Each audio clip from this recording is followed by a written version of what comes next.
Good afternoon, family. Welcome back to our show, the show that you actually make go, Parent Power Podcast. We are so blessed to have you joining us. Please share the live. And we are really, truly blessed with having the bright, bold future of our city, of our state, of our country, and of our world. We have two scholars from Baltimore City, City Neighbors High School, led by one of our darlings, one of our favorites, one of our return to the program must-haves, Miss Ross-Jones is with us. We're going to introduce also Miss Janiyah Washington and Miss Leah Carter. So good to have you all here. Great question today. Did slavery end or evolve? Question that these young people through math and through their illustrious teacher are going to attempt to look at and answer. A question that endures throughout this country for generations and endures throughout the world, where people of African descent have been former slaves and have risen, of course, to greatness and prominence. But before we dive into all of that, we're going to ask the connection question. And please, family, join us, especially if you have had access to a virtual job within the last year and a half or so due to the coronavirus. This is the question. Now, I already heard Miss Carter's answer, but Miss Carter is going to repeat that answer once I stop talking. And then we're going to also hear from Miss Washington as well. Yes, they can. Ms. Washington. So Ms. Washington want to know, yes, you can be seen. You're live. Say hi to all the people, Ms. Washington. Go ahead, say hi. Adorable. Okay, so here's a question, Ms. Carter. We're gonna start with you because you answered. It was so funny. The question for our family out there is: how often do you work from bed? Be honest. You have to be honest with this question. Those of you with a virtual job, you may or may not have just said, you know what, I'm just gonna go ahead, Ms. Carter. What you got? Okay, so like I said, when COVID first started, I was in school, or I still am in school. So when COVID first started, I was always in bed. Never got out of bed unless it was mandatory. So after school opened back up for certain kids, I went back. So it's like, I'm not in bed no more. I got to be there at a certain time. Got to be in class at a certain time. So it's like, focus, just to make it and walk across the stage. Okay, so you had some relaxing study and scholarship times there, huh, Miss Carter? Yes. Okay, Miss Washington, how about you? How often, be honest now, how often do you from work or do your schoolwork from the bedside? All the time, because I know when we were doing, when COVID first started, like, I never, teachers was like, bring buy a desk. I'm like, what I need a desk for? I have my bed. Like, I just sit right there, sit up, and then put the laptop, and I did my work just like that. But it was very distracting because I would just switch to Netflix sometimes, things like that. But yeah. I asked for honesty and I got it. Ms. Washington unabashedly said all the time. For what? What do I need a desk for? Why? All right, thank you so much, Ms. Washington. Okay, now, Ms. Ross-Jones, you don't get to cheat just because I see you in the physical classroom. I'm not talking about now, Ms. Ross-Jones. All right, here we go. Go ahead, Ms. Ross-Jones. Well, I think my students would say I probably am the keep it 100 queen. I tell them the truth. So the reality is on Wednesdays, we have asynchronous learning. And yes, I am generally in the bed. I probably don't get out of bed because we have meetings in the morning. I do all those from the bed. Then I might get out of bed maybe like 11, 12. And then my afternoon meetings, I might actually be on the couch. But yeah, on Wednesdays, I'm definitely working from the bed. And then they know a lot of times I tend to grade late at night, like 1 o'clock in the morning. So that's definitely happening while I'm in bed. Yeah, some of them have the audacity to message me at that time. Just some of them, I don't, some of them because they love you, Miss Ross-Jones. And we need more, it's one of the things we talk about all the time on the program is relationship. And we need more teachers that have a beautiful relationship. You see these young ladies smiling and cheesing and texting you. It's beautiful to see. It is beautiful to see. All right, now, so we have this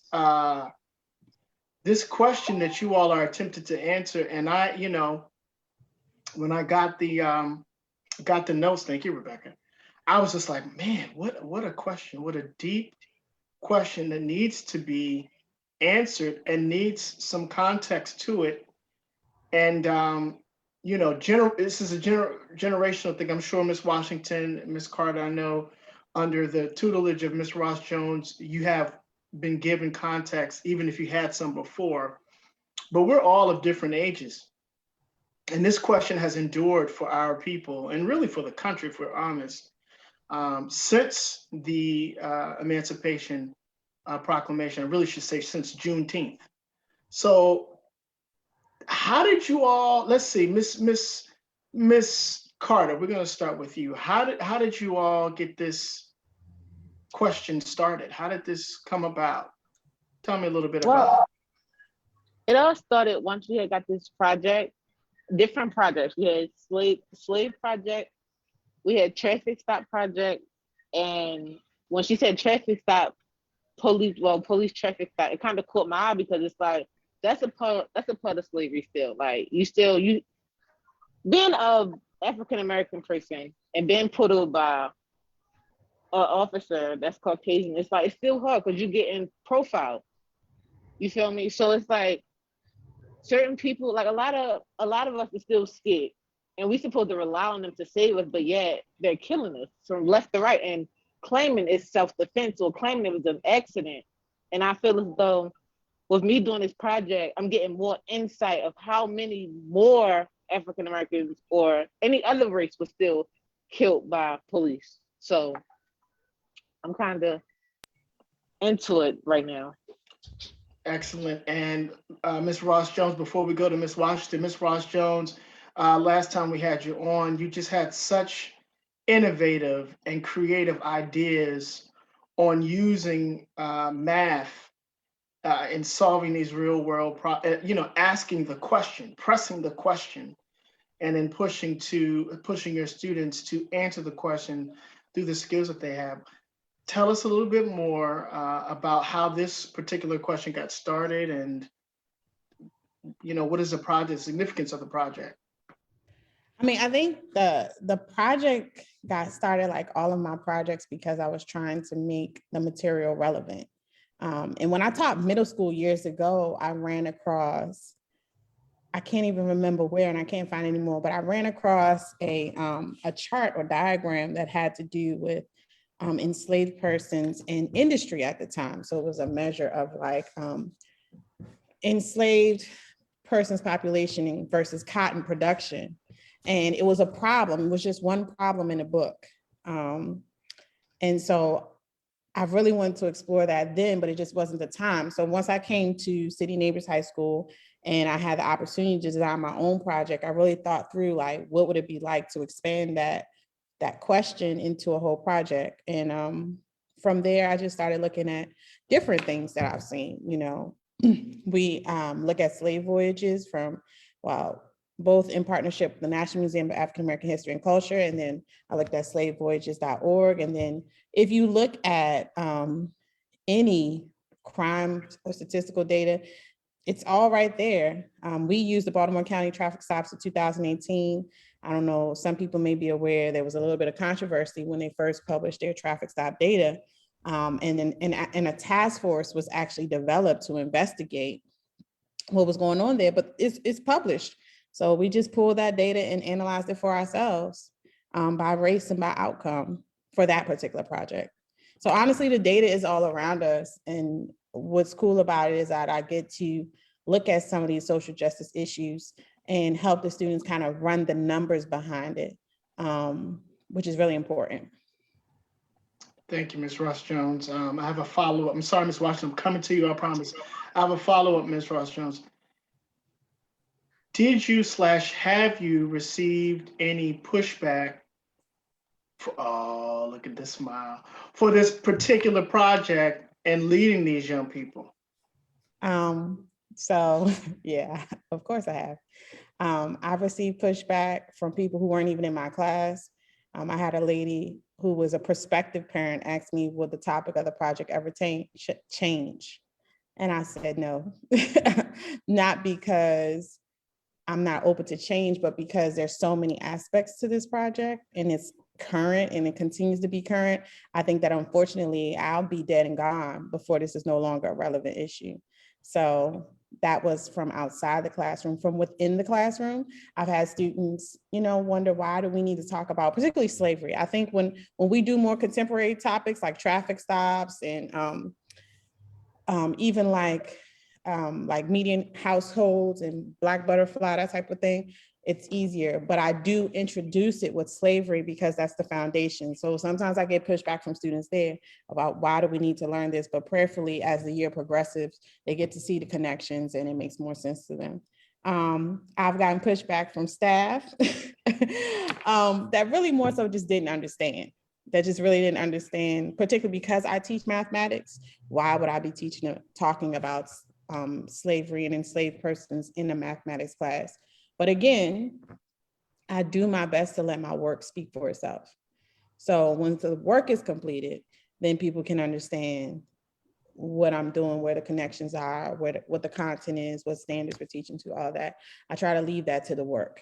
So I really just try to make the project so good that even if people don't agree, they can't deny the merit. Thank you, Ms. Ross-Jones. I salute you personally for the work that you're doing and for educating these young people in that fashion. And I hope they follow your lead in terms of being a progressive-minded person, unafraid to use whatever discipline they can to make social justice improvements, and they are needed. It's interesting that your colleagues will push back, not understanding why math would be brought in such a topic when you can't study society without data, percentages, and mathematics. Even that it's just, and I know that's an elementary way of, I know that I'm understating it, but you get my point. It's like you can't study anything without numbers, right? So at the very least, okay, I'm gonna be quiet. Ms. Washington, I've talked way too long. I'm sorry. Here's my question to you. Can you describe the project for people? What are your steps, and how does it all work, and what are you into? Be as specific as you can so we can grasp for people like at your school that don't understand why you're studying this. How would you explain it? That's me all the time. I always explaining to someone, but our first step basically was to pick a project from our past project that we did. So we had 4 projects that we did throughout the year. So basically, the museum will let other students that view our project click through and see how a museum is. No one tells you where to go into a museum. You pick your own path and which way you want to go. So basically, that's how our virtual museum will be. There's going to be links on the museum where students can click and go to any slide they want to go to, like a museum. But our first step was to do our outline for your museum. Basically, we had to do placeholders for everything we wanted to be. And Ms. Ross, she not play. She need labels. She need placeholders. She need correct background. So we had to get that done throughout the whole week. And then after everybody's outline was finished, perfect almost, we had to do our project resubmission. So basically, we looked back at our 4 projects I told you about that we did throughout the year, and we had to see what things we need to fix in our project. So basically, it's a review of our project. So we had to go through and see what things we need to fix in our project. Uh, I think Ms. Washington froze there for a moment. Ms. Carter, can you pick up from where Ms. Washington left off? But can I clarify the question a little bit? Sure. Yeah. So Janai jumped straight into the She's museum. back. Okay. You jumped straight into the museum. But before we even got to the museum, like your specific projects, how did you start studying whatever you studied? And what was your final project? I think that's what he's trying to ask, right? Yeah, so before you even got to the museum, which is awesome because you explained, but before you even got there, like how did you even just get started with the content and studying? Okay, so basically the content.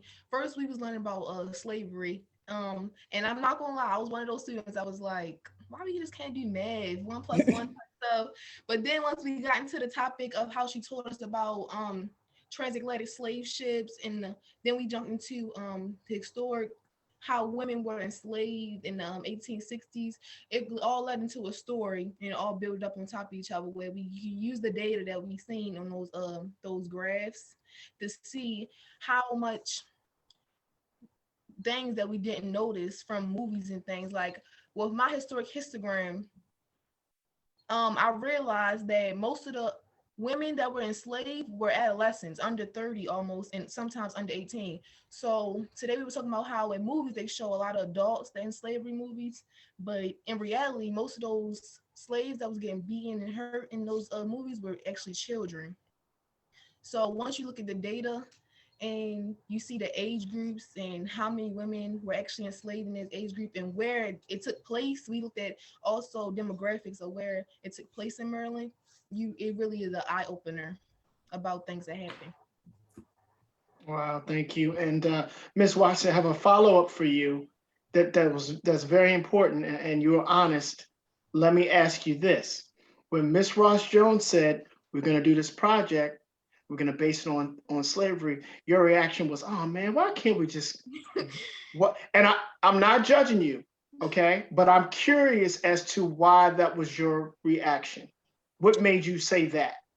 Because like Ms. Rose said, she is a math teacher, and she knows me. I'm more of a math person. I can do the math, but once it get down to like actually learn about history, it's not that I don't want to learn about history, but sometimes as a child my age, I'm not gonna say I'm not worried about it, but it's like it's not engaging as it usually is. But once you see how things lead up and how Ms. Ross shows us the math towards things and how and it shows you like reality and how things really went down, it's more interesting than just reading a book or reading a history page about something.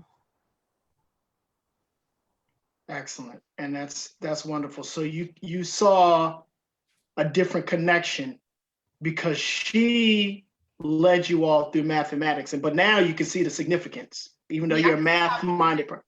Right. Okay, excellent. Miss Carter, what can you add? Tell us about the museum that Miss Washington began us on this journey.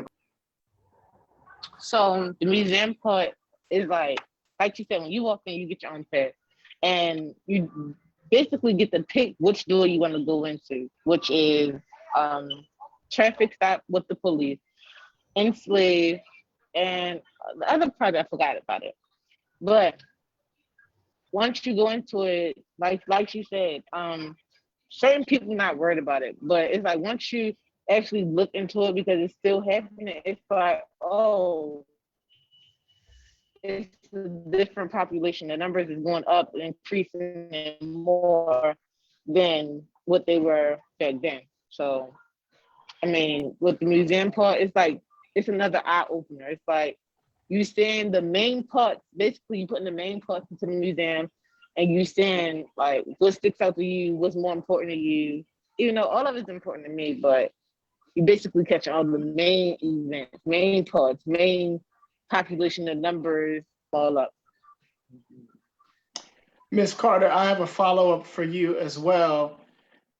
You're talking about, both of you are talking about how these connections, you're being able to see these connections to past history and slavery through math and ultimately through the museum. How do you explain, Miss Carter, how slavery 400 years ago, 400 plus years ago, has a direct impact?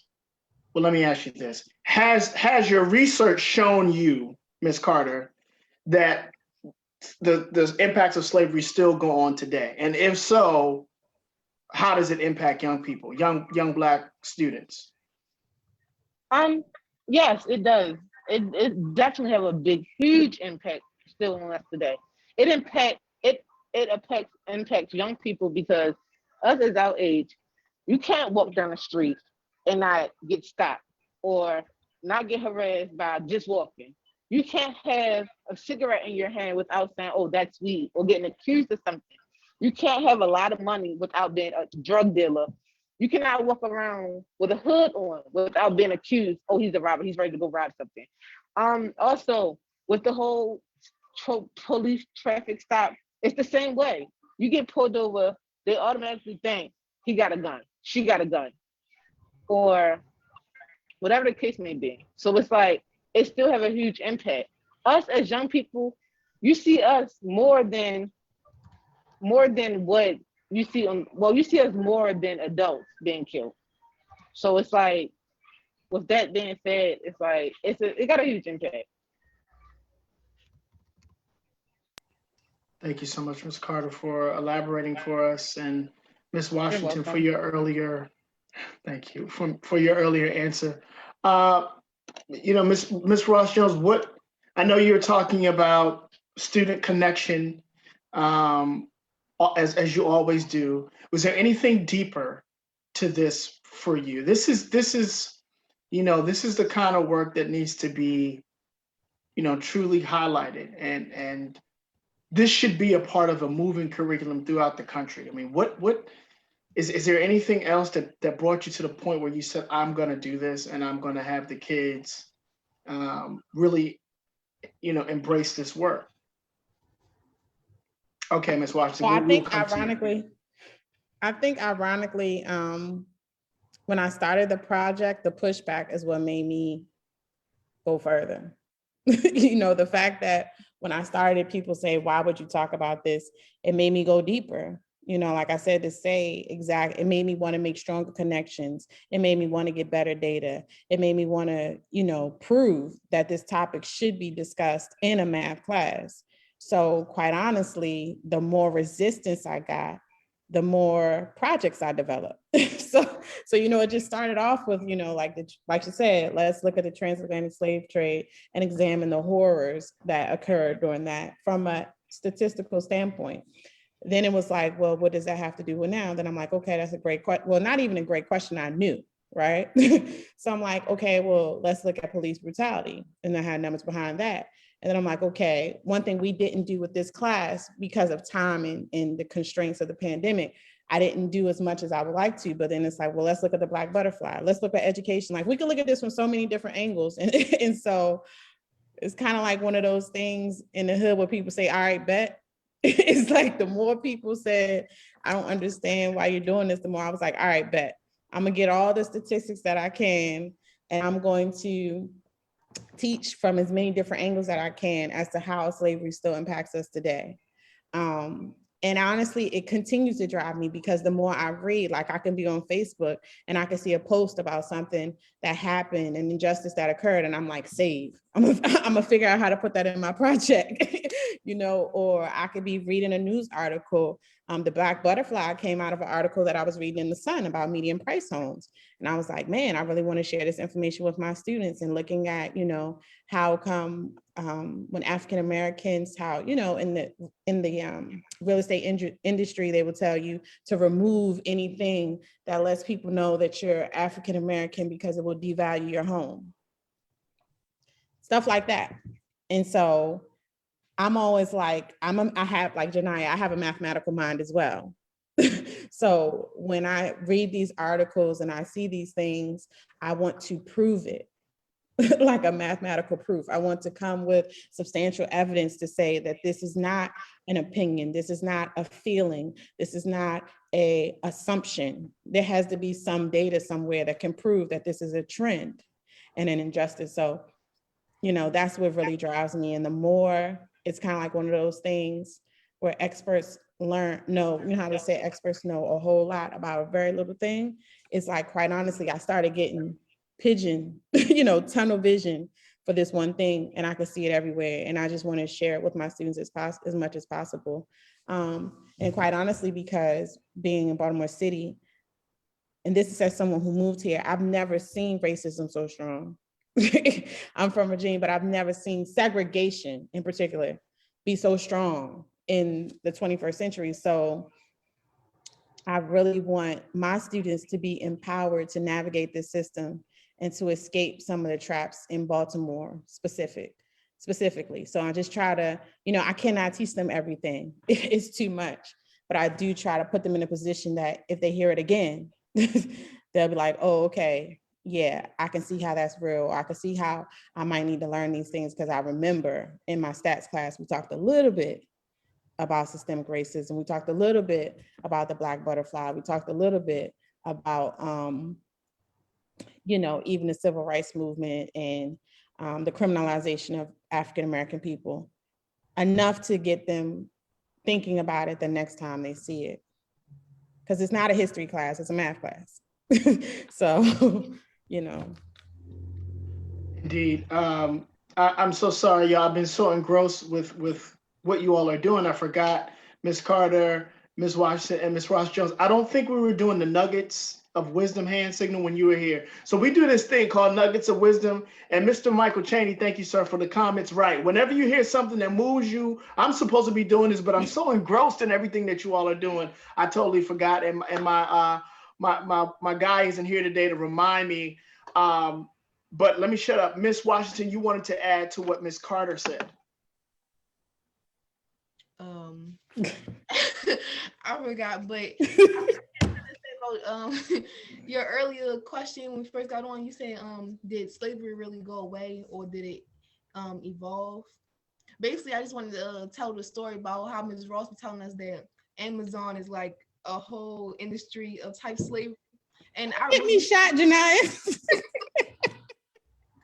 But go ahead and tell her. Because I used to work there, and then until she started talking about it, I didn't really start thinking about it, because I was like, dang, they did do that. So yeah, I do try to get students to understand the parallels between slavery and some of the work conditions and economic conditions that we see today. And yes, I did mention that Amazon. I just don't want Amazon to come after me. I did draw some parallels between the business practices of Amazon and the practices of a plantation. And I'm glad that Janiyah, and she's not the only one. I had more than one student that worked for Amazon. And when they went to work, they could see some of those connections and they could think about, what that means for them as an employee. We'll put it like that. I think I'm responsible for a small percentage of people quitting their jobs, a small percentage of teens quitting their jobs at Amazon.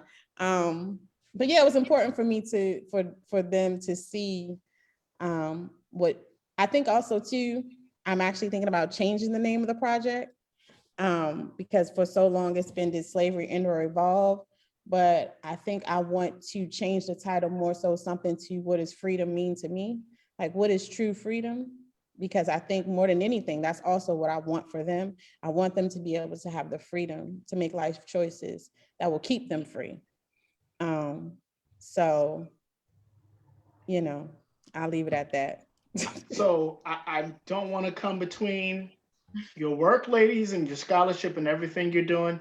I would suggest, Ms. Ross-Jones, and Ms. Ross-Jones, humbly, this is me humbly, Ms. Washington, Ms. Carter, humbly, because I don't want to get in the way of progress. I would suggest you keep that, because that title, it does not let you go. However, maybe you can do a parenthetical with what does freedom really mean to me, or whatever the case may be. It's my humbly, because that title of your project is a hot button trigger, and it forces people to deal with the question that they want to dismiss so often and say, oh, what do we even Miss Washington, well, what are we doing this for? What, like, why? It's over. That was 400 years ago. Until they understood how a lot of those shackles or chains of slavery have continued to evolve over time and morphed over time. Again, humbly. Michael Chaney, is saying nuggets, and I agree, Michael. These I don't even know what to say. These ladies are doing some fantastic work that needs to be shared. Honestly, Rebecca, I love how you address slavery and motivate young folks to see the change that needs to be made today. Have young, and I was coming to this, have young folks in the class who wanted to take action. So I'm gonna ask the young folks themselves. So Janiyah, you went from what's the point of this to creating a whole museum and being passionate about it. What you learned, does this push you to action outside of completing Ms. Ross-Jones' project? And then Ms. Carter, same question for you.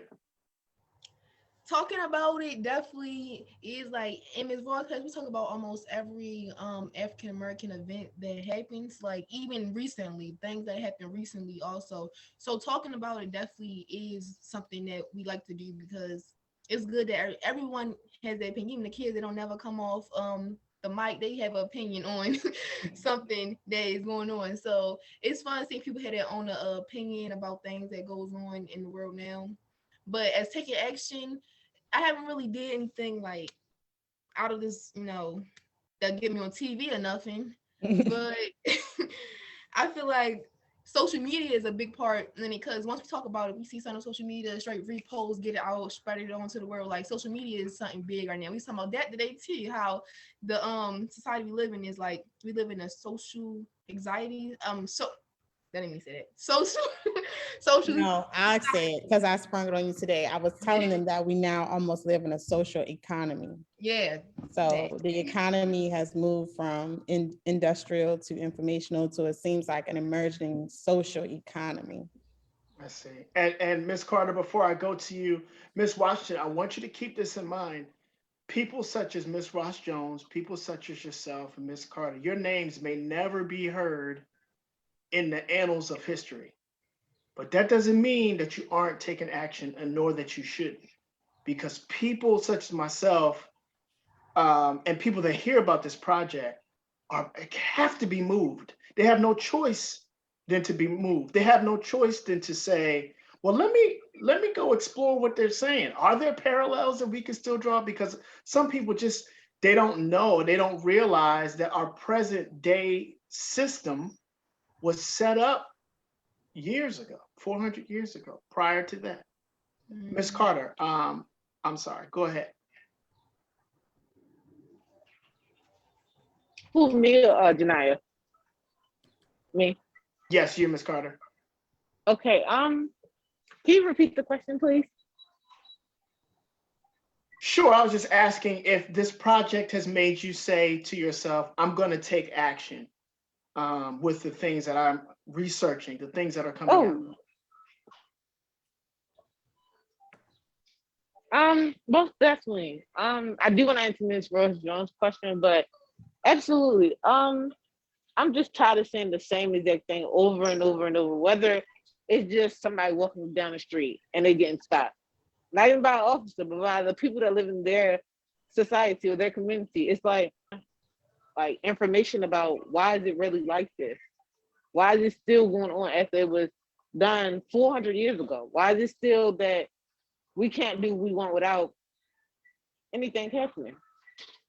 Well, Ms. Ross-Jones' question, what freedom mean to me, it's like just being myself, not being stopped by not being stopped by a police officer without being killed or being the next victim, or being the next victim on like social media.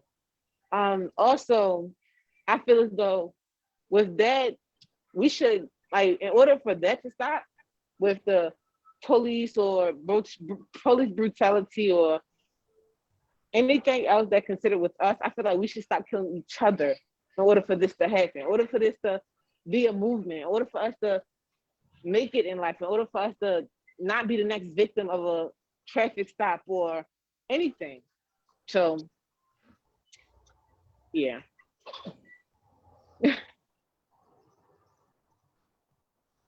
Thank you. And I hope that, as you're learning and as you're doing these projects, that, it's starting to have an effect on some of your other fellow students, and even the ones that aren't in your class, in Miss Ross-Jones' stat class. And that, may I ask a question? Sure. All right, so I have a question. I was just thinking about this while I was talking to you. And I'm going to ask the question, answer myself, and then I'll ask you girls too.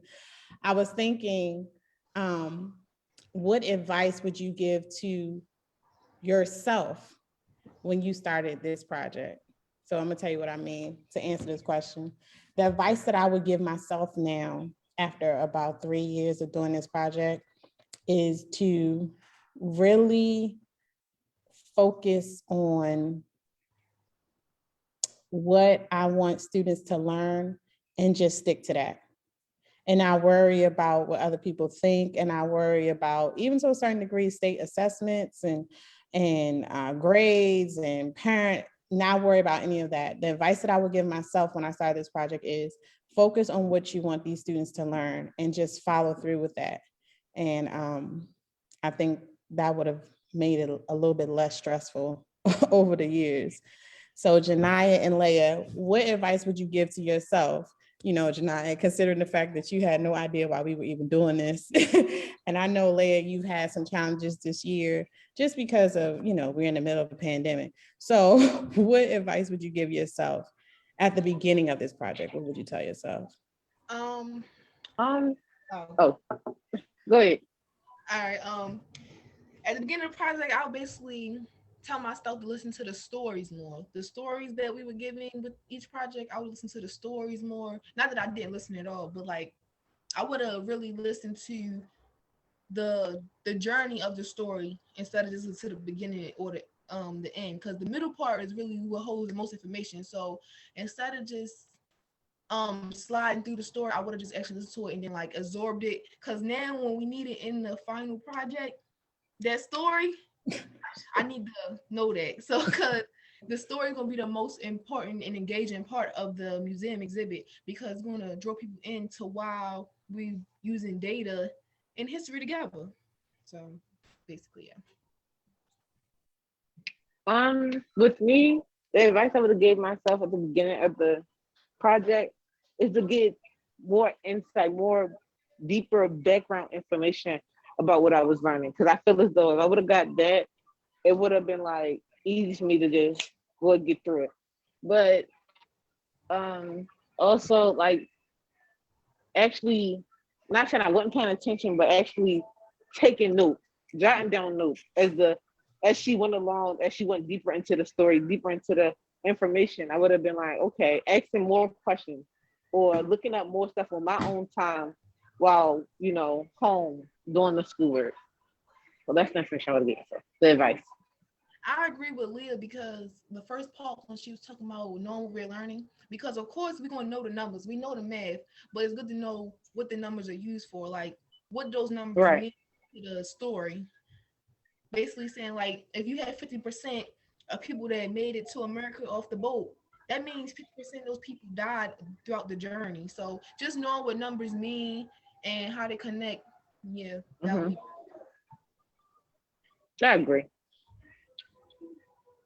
I'm in Miss Ross-Jones' class, so I really don't have anything to add. So, you know, I'm in the class like y'all. Thank you so much, Miss Ross-Jones, and ladies, again, for your astute answers. I just want to recognize You're Mr. welcome. Michael. Thank you. I was so polite. Oh, my goodness. I want to recognize Mr. Michael Cheney, who said, just know, ladies, that you're doing, all you ladies, that you're doing a great job, no matter if even anybody ever knows you. God is watching and knows you all are doing great work in the city of Baltimore. That's from Michael Cheney. He's one of our regular family members that always chimes in with positive either feedback or great questions. Thank you, Michael, for that. Thank you. And he also wants to remind everyone, thank you, Michael, for keeping me on my P's and Q's. The Baltimore City Schools board meeting is tomorrow evening at 5 o'clock. Baltimore City Schools board meeting tomorrow at 5 o'clock. Michael Cheney, thank you, sir. I do appreciate it. And he also says as well, keep pushing those buttons. And I agree wholeheartedly, 100%. A little off the book question I have for both of you astute young ladies here. Ms. Carter, I'll start with you. What do you plan on having a career in mathematics at some point, or is this just something that you're enjoying right now in class or with Ms. Ross-Jones? I want to say yes. Like you mean that the career I'm going into, right? Well, the career I had a few. Well, I don't want to say a few. I do. Like with the whole police, I want to be a homicide detective. Um, I also wanted to do forensic files, forensics, meaning like, be there, do forensics. But I think I'm gonna just stick with homicide detective. Excellent. And you will certainly bring your mathematical and statistical knowledge to the job, which it is a science. And so, Yes. you know, that is what a good detective needs, is to be able to glean that'll be all. You'd be like a super detective, because you wouldn't just Of have course. logic, you'd also have the mathematical skill. You know what I mean, Miss Carter? All from Ms. Ross-Jones, from the All from backseat, the Ross-Jones. information. Yep. Yes. Miss Washington, how about you, ma'am? Career in math, or you did say you were mathematically inclined. What about you? I don't think I'm gonna be using much math. Maybe some. I'm going into physical therapy, so I could use math in research for physical therapy. Well, mostly statistics because seeing how well things work with other people. So yeah, maybe be using it. Very good, very good. And remember, one thing that, if you watch, if you understand what Miss Ross-Jones is doing, taking, she's applying math to something that our society has endured. And so it's not a conventional thing for a teacher to do that. And so that's part of the pushback that she's getting, is people don't understand she's thinking on a higher plane. And so don't be afraid in using those kind of skills to apply. It doesn't have to just apply to a job set. You don't have to just be a mathematician in order to employ those mathematical skills and concepts that you have gleaned. So let her, her guide help you in your respective careers or entrepreneurship. I don't mean to say careers. You all could certainly be entrepreneurs here. We got some more messages. Okay, there's messages to you. Looks like Miss Ross-Jones. Okay, any final thoughts? I know we're a little bit on the earlier side of things. How about this, Miss Carter? What would you like to come out of the project? You're done. Let's say you got an A on your part of the project. What would be the long-term things that you'd be like, this project was great, and this is what came out of it? I don't know if, okay.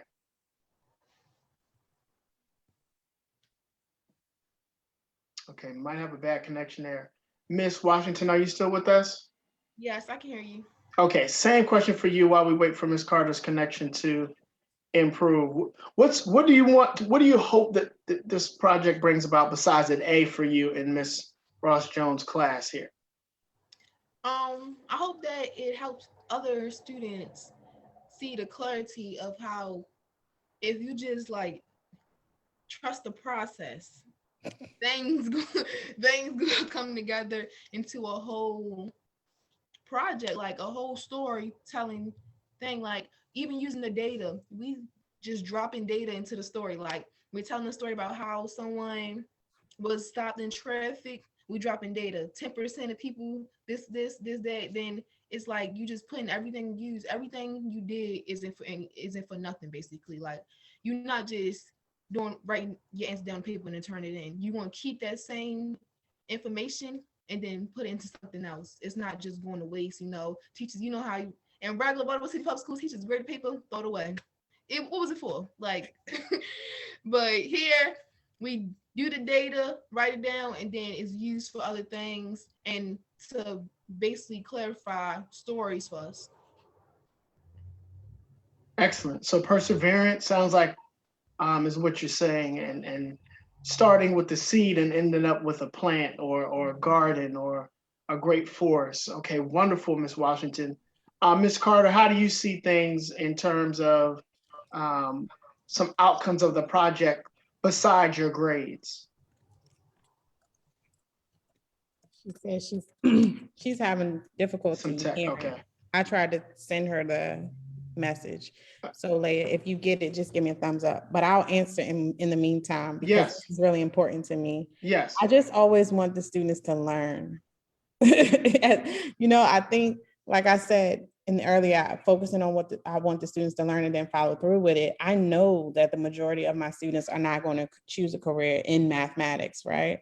I even further know that most of them probably won't even choose a career in the sciences. So, and this is the 12th grade. So they're kind of setting their pathways already. But my hope and my prayer is always that they learn something, right? That they walk away from this situation having a memory of this class where they learned something significant that changed them life, even if it's only one thing that I said in one class on one given day. Because the reality is that's the truth for most of us. Most of us don't remember the majority of what we learned in high school. We just remember one teacher or one day or one situation that maybe shaped our future. And then we also have this repertoire of things that we learned passively while we were in school, such as be on time, do your best work. I fuss at them a lot about reading. Reading before you sign something, reading before you participate in things. Even as a math teacher, it's very important to me that my students value reading and researching things for themselves. So my hope is that they learn something. And I always tell them, you know, well, what did you learn? Tell me what you did learn. We can go all day about the math that you didn't understand, how standard deviation was confusing, mean, median, mode, you never got that straight. Okay, fine. What did you learn? That's really important to me. So Leah, can you hear us now? You with us now? Yes, I can hear you. Okay. I'm not taking over the show, Will, but I'm just a bossy teacher. Yes, you are, and that's okay. Go ahead on, Ms. Ross. Yeah, he was asking a question, what do you want to get out of this project besides a good grade? And I know you have your own personal goals about graduation and walking across that stage, but outside of yourself, what do you want to be an outcome of this project or this museum? Well, I want to say the outcome that I want to get after everything is over and done with, I want to still keep those numbers in my head where the whole police population, I want to keep that in my head because of what I'm going to do when I get out of high school. I also want to, let me see. I also want to I basically want to take all the numbers that I learned from, not even from just holy traffic stop, but from every project. I want to keep those numbers in my head just so in case, or when it keep continuing, I can just keep adding numbers up, and getting different outcomes from like different states. I can take it to different states and see how it is. Well, that warms my heart. You can start a revolution based on the numbers. I really do appreciate that. Myself, Leah. I know I don't always give y'all kudos. They probably never see me smile this much. No. So I do want to say this. Yeah, so I do want to say this. They're not lying. This is why I am the way that I am. To see you ladies show up, to see you, Leah, we didn't discuss this, but the people in the audience should know that she's at work. She took her lunch break so that she could participate in this. To see you tell me what you did get from the experience, it makes me very proud. It also challenges me. You know, I appreciate your feedback when it's all said and done now. I didn't want to hear it then because I knew it would take some time for you to really understand. But now that we're here, I am very proud of you. I just feel great, and I just pray that you do get out of it what you intend to get out of it, and that you're proud of yourself as well. Thank you. You're welcome.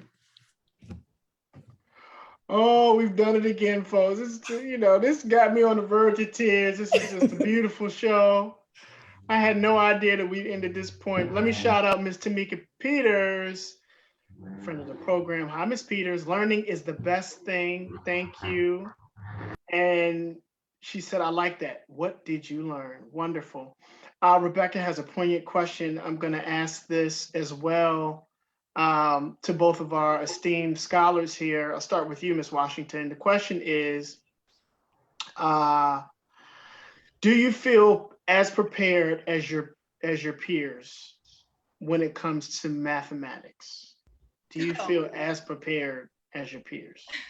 Well, I would say I'm very prepared. And like I don't know, like I'm usually like the helper in the class, but then when I need help, I'm asking Ms. Ross 1,000,001 questions because I just feel like I always want to be like ready instead of like feeling like I'm not, because then you feel out of place when you don't have what you need to have when stuff going down. So basically, I feel like I'm very prepared.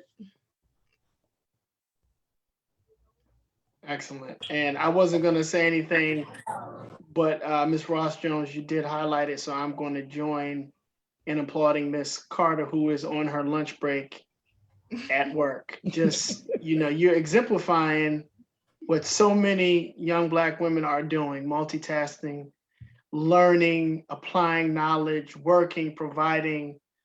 So I just want to add my voice to that. I wasn't trying to put you out in case your manager come through the back door. What are you doing in here? So anyway, Miss Carter, how do you feel about mathematically being prepared versus some of your peers when you talk to them about math? Right now, I want to say as we go through the project, because at first I wasn't, but as the project and the steps, I'm very prepared. I do ask a lot of questions just because it's like I be lost sometimes. And then you got Miss Ross-Jones. Go, did you read the packet? Or did you read the steps? Did you go through the steps? And I be like, hey, I did. And she'll look at like, okay, but you missed one step. I want to say I am with this project, but overall, I wasn't at first. But it's like this kind of caught my attention. So it's like I'm very focused and I'm very, yeah. All right. Thank you all so much. We're gonna go to final thoughts here. We will start with, let's see, let's start with Miss Ross-Jones. Any final thoughts, parting thoughts, not just about the project, whatever's on your mind about this conversation. So my only final thought is that when you said this should be a national program, is that I really am playing with and spending a lot of time thinking about how this type of project and how race could be talked about on all levels. Like, say, for example, in elementary school, something as simple as having students make a bar graph of the different races in their classes, because a lot of times in the elementary level, we just don't talk about race, and that's the problem. Like, children are very resilient, they're very intelligent, they're very free at a young age. And so I think that if we introduce race early and made it not so hush hush and not so forbidden, that maybe we would make real progress having these discussions. So my final thought is that I encourage every educator, every parent, every community member on here to really examine the ways in which they could duplicate this process. Like, what could you do with the children that you work with, the students that you work with, to try to engage them in social justice topics, but also in math? Plug for the math. How can you make mathematics real to the next generation? So both sides. That's my final thought. Thank you, Ms. Ross-Jones. Ms. Washington, final thoughts? I agree with Ms. Ross about teaching early, because I feel like if we would have learned about our history early, like it's a lot of people that Ms. Ross taught us about, and I'm like, who are they? Like, I only know the basics, Martin Luther King, Harriet Tubman, but if we would have started learning earlier, like in third grade or something, maybe I would have knew a lot more, and a lot of things that I've endured throughout my 18 years of living, maybe I would have knew how to handle it better, because everything that's happening now is just a repeat of history. So we can use those, if we would have learned early, we could use those same lessons that people did 400 years ago or so on to apply it to what's going on now, because it's the same thing basically, just people are getting smarter with it, and it's getting.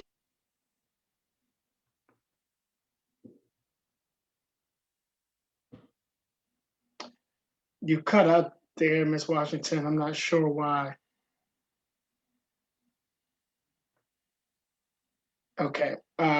Hopefully you can, Ms. Washington. You can hear me? Yes, I can hear you. Say the last couple I words. can tell you where you left off because I was listening. You said not saying that I'm just really good at listening to the very tea of what somebody said. You were right at the part of when you were saying how in learning these stories, history is repeating itself. And you wish that you could have applied it, the things that you learned at an earlier age to your life now. Does that make Yeah. sense? Was there And something? and how you were saying like they don't teach us this because they think kids are so innocent, but it can really help them more in life if they knew the things that people before them had to endure, so they didn't have to have to go through the same things, or even better, they could have handled it differently than how something. I feel like it could have helped a lot of people in life and saved a lot of lives if people knew their history more. Mm, indeed. Thank you. Miss Carter, final thoughts. I do agree with Janaya. I feel like if I would have learned, like I knew half the people she was talking about, but once she got the like going deeper and deeper, it was like I don't know who you're talking about. I mean, they wasn't in the book. So I don't know what you're talking about. I also feel like we should have like I don't know, even though COVID hit, but I feel like if COVID didn't hit, I probably would have asked Miss Ross-Jones, like, can we take a trip to I forgot our museum that we have, but the museum, well, I forgot. You know what museum I'm talking about, National right? Museum of African American History and Culture. Yep. I We would have would have. asked you, like, We would have. I Okay, you like wouldn't have going had to to museums. ask me. We would have, but go ahead. Definitely agree with Janai. I feel like if I would have learned this back in elementary school, it would have been like, oh, I know what you're talking about, Miss Ross-Jones. That was such and such. Yep, they did this and the third. I know exactly what you're talking about. But it's like, now that she's telling me I want to learn more about different people in the past, like different slaves that was, unique for what they did, for how everything happened, as to why we still free. Because like Janai said, yeah, we learned about Martin Luther King Jr., but they wasn't just the ones that had a voice and everything. It was different slaves that we did not know about. So I definitely would have took more advantage of learning. I'm definitely taking more advantage of learning different people from 400 years ago. Excellent. Thank you all very much for your final thoughts. I would just, before I close out, I would implore both of you to take, obviously, Miss Ross-Jones has taught you all in math past what you normally would have learned about the 5 or 6 of our heroes. We do have, our heroes are more than we can number. Also, I would have you go back to Africa prior to transatlantic slave trade. Look at the antiquity of Africa, look at the high culture of Africa that existed well before Africans were brought to the Western Hemisphere as well. I want to thank you all so much personally. This is a very moving conversation that I got to be a part of. Um, Rebecca says, so wise, Janaya. And again, Michael Chaney, so proud of you all. But thank you all so much for what you're doing. Continue to fight because that's what you're doing. And when you start bringing information and historical context to a problem to create a solution, people are really going to have a problem with what you do. They're not going to have a problem if you're just talking. But when you're bringing information, you're backing that information up with research, and you're delving into solving problems from a mathematical, evidentiary point of view and perspective, you're going to cause some problems, but you're also going to help a lot of people. So thank you all so much, Miss Elainia Ross-Jones. Thank you so much for just being you and leading these young people and all the other young people at your school that come through your door. Can't say enough about you two young ladies. You are our bright, shining future. Appreciate you all. Michael Chaney, thank you so much. Mr. Mika Peters, thank you for your comments. See you all. Michael Chaney would like you to know at tomorrow, the board meeting at 5 o'clock, but also on Thursday at Tyrone's house. I am sure he will be there to rejoin us. Please join us, Ms. Ross-Jones. If you'd like to join us, come on into Tyrone's house where we discuss education and so much more with regards to parents. Family, take care of yourselves. Thank you so much for tuning in, joining in, and see you Thursday at Tyrone's house. And then right back here next Monday on Parent Power Hour. Good night. Thank you.